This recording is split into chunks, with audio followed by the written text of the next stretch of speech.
এই টুকটুকি পরীক্ষা ভালো হয়েছে সত্যি? এইগুলো সব পেরেছো?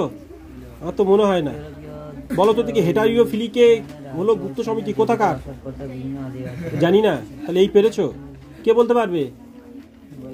তোমরা বলতে পারবে? বলো, এই যে গ্রিসের, ইতালির, ফ্রান্সের না জার্মানির, কোনটা বলো?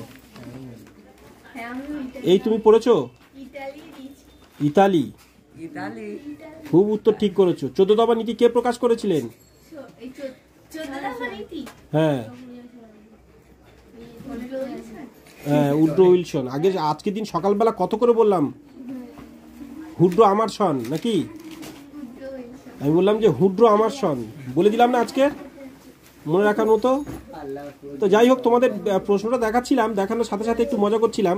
তোমরা দেখো, এই প্রশ্নগুলো কিন্তু সত্যি খুব ভালো, বিশেষ করে দ্বিতীয় বিশ্বযুদ্ধ। তবে এই বড় কোশ্চেন সবার বিভিন্ন স্কুল যে যে ইম্পর্টেন্টগুলো রাখে সেগুলোই পড়ে, তা তোমরা সেইভাবেই প্র্যাকটিস করো। তবে এই প্রশ্নগুলো কিন্তু সত্যি ভালো ভালো পড়েছে, এগুলো তোমরা লক্ষ্য করো।